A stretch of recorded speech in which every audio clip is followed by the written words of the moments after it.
Good morning बच्चों, कैसे हैं? अच्छे ना बच्चों? आप लोग हिंदी 2 में हिंदी 1 तो हम आपको लाइव क्लास के टाइम रिवाइज़ करवा रहे हैं और हिंदी 2 हम वीडियो के माध्यम से आपको रिवाइज़ करवा रहे हैं। आपके पास ज़्यादा समय नहीं है क्योंकि आपके एग्ज़ाम आने वाले हैं। आपको जल्दी ही सारे लेसन की पुनरावृत्ति करनी पड़ेगी क्योंकि बहुत धीरे धीरे अगर करोगे तो सारे लेसन नहीं हो पाएंगे। और बहुत टफ़ लेसन तो है नहीं, बहुत कठिन नहीं है। आप लेसनों को, पाठों को बार बार पढ़िए जब भी समय मिले। हिंदी तो पढ़ने में भी अच्छी लगती है, स्टोरी हो तो स्टोरी पढ़िए, जो भी है आप पढ़िए और उन्हें अच्छे से समझिए जिससे आप अपने प्रश्नों के उत्तर सही से दे सकें। ठीक है, तो बच्चों आज हम लोग पाठ 7 बहु लक्ष्मी की पुनरावृत्ति करेंगे। ठीक है, तो पाठ 7 है बहु लक्ष्मी। तो इस पाठ को आप ध्यान से खुद से रिवाइज़ कीजिए क्योंकि अगर पूरा पाठ मैं पढ़ूंगी तो पूरा वीडियो ही फिनिश हो जाएगा और आज की क्लास में सिर्फ हम लेसन ही पढ़ पाएंगे। तो पाठ को आप अपने मन से पढ़िए और उसको समझिए। बहुत अच्छी सी स्टोरी है, आसान सी, तो आप उसे पढ़िए और उसके बारे में जानिए। ठीक है, आज हम लोग उसके शब्दार्थ पढ़ेंगे, उसके बाद हम क्या करेंगे, उनसे संबंधित अभ्यास कार्य करेंगे। तो अपनी पुस्तक निकाल लीजिए, पेज नंबर 45 में आपका शब्दार्थ दिया हुआ है। तो देखिए ध्यान से। सबसे पहला शब्द है निकम्मा, कोई काम ना करने वाला। फिर कपूत, नालायक बेटा। जमींदार, जमीन का मालिक। गट्ठर, लकड़ी का बोझ। अपयस, बदनामी। कठौता, लकड़ी का बड़ा बर्तन। अघाना, तृप्त होना। फूले न समाना, बहुत खुश होना। फाँकना, किसी चीज़ को ओठ से सटाए बिना मुंह में डाल लेना। जैसे ऐसे करके हम लोग ऐसे करके फाँक लेते हैं ना, इसको कहते हैं। कोठार, अन्न रखने का बर्तन। रौनक, चमक या ताजगी। आय, आमदनी। प्रतिष्ठा, इज्जत, जायदाद, संपत्ति। तो बच्चों ये आपके पाठ से संबंधित शब्दार्थ है। जो कुछ कठिन शब्द थे उनके शब्दार्थ यहाँ लिखे हुए हैं, इन्हें बार बार पढ़िए, याद कीजिए। ठीक है, क्योंकि आपके एग्जाम में शब्दार्थ भी आते हैं। फिर है निम्नलिखित प्रश्नों के उत्तर एक शब्द में दीजिए। तो पहला का नंबर में है, पहला प्रश्न का उत्तर है लकड़हारे के लड़के कैसे थे? कैसे थे? कैसे थे? कपूत। तो बच्चों जब आप अपनी पुनरावृत्ति करते हैं, रिवीजन करते हैं, तो अपनी कॉपी भी लेके बैठा करिए, रफ कॉपी एक ले लिया करिए और जैसे हम लिखते हैं आप भी लिखा करिए साथ साथ, जिससे आपको स्पेलिंग में मिस्टेक होने के चांसेस कम हो जाएंगे ना। तो बार बार लिखोगे तो शब्द दिमाग में बैठ जाते हैं कि कैसे लिखना होता है। नंबर 2 है, जमींदार के यहाँ एक गट्ठर पर कितना अनाज मिलता था? कितना अनाज मिलता था? एक सेर। एक सेर, सेर मतलब 1 किलो। बड़े बेटे ने बहू को किसके यहाँ छोड़ा था? बड़े बेटे ने बहू को किसके यहाँ छोड़ा था? पड़ोसी के यहाँ। किसके यहाँ? पड़ोसी के यहाँ। पड़ोसी। 4 नंबर है, बहू ने हाथ पैर धोने के लिए किसमें पानी दिया? किसमें पानी दिया? कठौते में। कठौते में। कठौते। अब नीचे दिए हुए हैं प्रश्नोत्तर। तो प्रश्नोत्तर आप अपनी कॉपी से याद कीजिए अच्छे से और अपने लेसन को अच्छे से पढ़िए। अगर लेसन आपको अच्छे से पता होगा तो प्रश्नोत्तर आप अपने मन से भी लिख सकते हैं। ठीक है, ज़रूरी नहीं हर चीज़ रटी जाए कि क्वेश्चन आंसर जो मैम ने लिखाया उसको रट लें। आप लेसन को अच्छे से पढ़िए और उसको समझिए, अपने शब्दों में भी आप लिख सकते हैं। ठीक है, तो अब इसके नीचे गा नंबर दिया है। गा नंबर है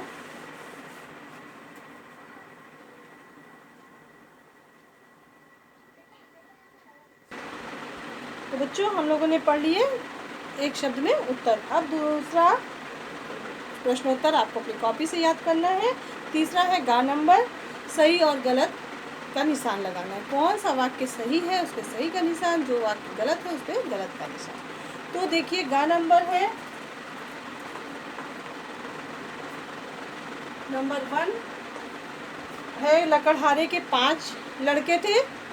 ये क्वेश्चन गलत है, मतलब ये लाइन गलत है, तो हम उसके आगे क्रॉस का निशान। ऐसे 2 नंबर है, बड़े लड़के का विवाह हुए 5 वर्ष बीत गए थे। ये पाठ के अनुसार पंक्ति सही है, तो इसके ये सही का निशान। फिर पड़ोसी ने दुल्हन को उसका असली घर दिखा दिया था, ये भी बात सही है, तो तीसरा नंबर पे भी सही का निशान लगेगा। फिर चौथा नंबर है, दुल्हन ने 7 चूल्हे तोड़ दिए थे। जब घर पे वो आई 8 चूल्हों में से 7 तोड़ दिए थे, ये भी बात सही है, 4 नंबर भी पंक्ति सही है। तो ये सही गलत का निशान लगाना था इसमें। इसके बाद है, आगे ओपन कीजिए घा नंबर। घा नंबर में है कि रिश्तों को स्पष्ट कीजिए। घा नंबर का 1 नंबर है बहू। बहू किसको कहते हैं? बेटे की पत्नी को। फिर है दूसरा नंबर है देवर। तो देवर किसको कहते हैं? पति के का जो छोटा भाई होता है उसे हम देवर कहते हैं। 3 नंबर है ससुर। बेटे का, या ससुर मतलब पति का पिता, पति के पिता को हम क्या कहते हैं? ससुर। 4 नंबर है भाभी। बड़े भाई की पत्नी को क्या कहते हैं? भाभी कहते हैं। तो यहाँ पे रिश्तों को स्पष्ट करना था कि आप इन रिश्तों को जानते हैं कि नहीं, कि रिश्ता किसको क्या कहते हैं। ठीक है। और अंगा नंबर है लक्ष्मी का अर्थ होता है शोभा। इस लोक कथा में बड़ी बहू ने अपनी बुद्धि से घर को शोभा युक्त और सुखमय बना दिया। आप अपने घर को शोभा युक्त बनाने के लिए क्या करेंगे जिससे आप सभी के प्रिय बन जाएं, या प्रिय बन सके और सब लोग आपको पसंद करें। तो इससे संबंधित, इस बात से संबंधित आपको 5 वाक्य अपने मन से लिखना है, जो कि आप अपने विचारों के अनुसार लिखेंगे। आप जैसा सोचते हैं या जैसा करके या जो भी गतिविधि करके आप सबका मन मोड़ते हैं या सबके प्रिय बनना चाहते हैं, बनेंगे, वो चीज़ें आप यहाँ 5 वाक्यों में लिखना है। ये अगर एग्ज़ाम में आता तो आपके खुद के विचार क्या हैं वो आपको लिखना होता है। ठीक है। अब देखिए 4 नंबर है तत्भव शब्दों के तत्सम रूप लिखें। तत्भव शब्दों के तत्सम रूप लिखें। तो इसको तत्सम आपको हिंदी में, हिंदी 1 में हमने पढ़ाया है कि तत्सम शब्द वो शब्द होते हैं जो सीधे संस्कृत भाषा से आते, बताया था ना। तो यहाँ और तद्भव वो होते हैं जो उनके बिगड़े हुए रूप होते हैं, जो बोलने में आसानी हो, सरलता रहे, इसलिए अपने मन से लोगों ने उन शब्दों को बना लिया है या गढ़ लिया है, उनको हम तद्भव कहते हैं। तो तद्भव शब्दों के तत्सम शब्द लिखना है।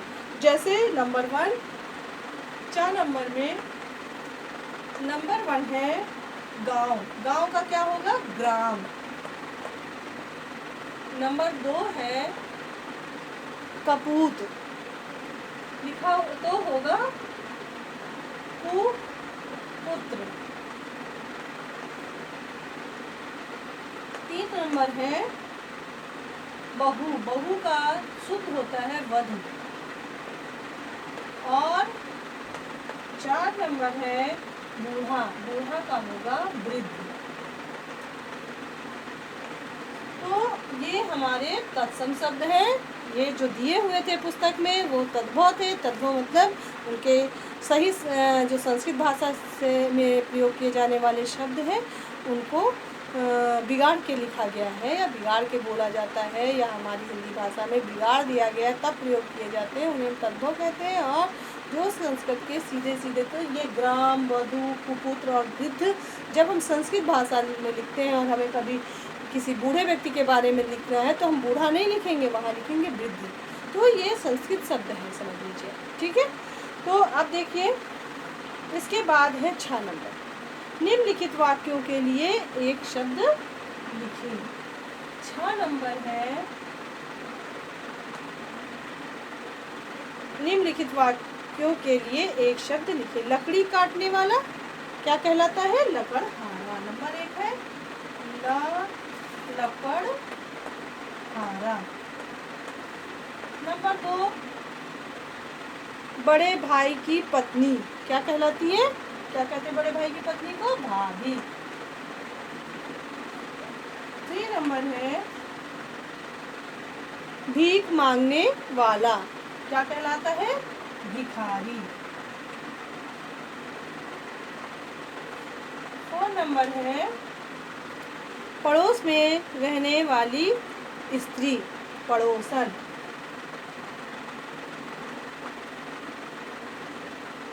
क्या होगा? पड़ोसन। अब देखिए नीचे, अब जा नंबर में है पुल्लिंग शब्द लिखिए। जा नंबर है पुल्लिंग शब्द लिखना है। तो पड़ोसन का पुल्लिंग होगा पड़ोसी। क्या होगा? पड़ोसी। और नंबर 2 है घरवाली। घरवाली का पुल्लिंग शब्द होगा घर वाला। क्या होगा? घर वाला। नंबर 2 होगा घर वाला। और 3 नंबर है दुल्हन होगा दुल्हन का दूल्हा।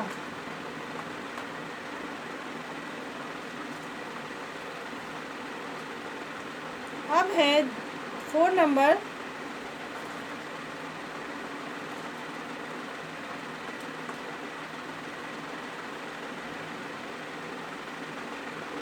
भिखमंगिन भिखमंगा। क्या होगा? भिखमंगा।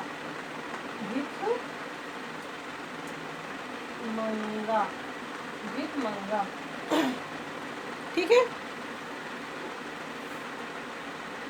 तो ये सारे अभ्यासकार थे, ग्रामर संबंधी, व्याकरण संबंधी सारे अभ्यासकार मैंने आपको फिर से रिवाइज करवा दिया, शब्दार्थ रिवाइज करवा दिया। बाकी कुछ और इसमें प्रश्न दिए थे वो आपने रिवीजन कर लिया। तो बच्चों, आप इनको अपना जो भी कंप्लीट नहीं है तो इसमें देख के आप हमारे साथ साथ अपनी पुस्तक के सारे अभ्यासकार पूरे करते जाइए। ठीक है। और अच्छे से इन्हें याद करते जाइए। और जो भी प्रश्नोत्तर या कुछ भी आपके नहीं पूरे हैं तो उन्हें आप PDF से या साइट से देख के पूरा कर लीजिए, जिससे कि आप मान लीजिए नेट नहीं चल रहा है, कुछ नहीं, आपकी कॉपी पे लिखा रहेगा तो आपको पढ़ने में आसानी रहेगी। और बार बार आप खोलोगे तो आपको नेट की आवश्यकता पड़ेगी, सारी परेशानियाँ होती ना। तो इसलिए आप अपनी कॉपियाँ अच्छे से कंप्लीट करते रहिए। जब स्कूल खुलेगा आपका तो आपको कॉपियाँ सबमिट भी करनी होंगी चेक करने के लिए। बच्चों, आज के लिए इतना ही। नेक्स्ट डे हम नेक्स्ट लेसन रिवाइज करेंगे। तब तक के लिए थैंक यू बच्चों।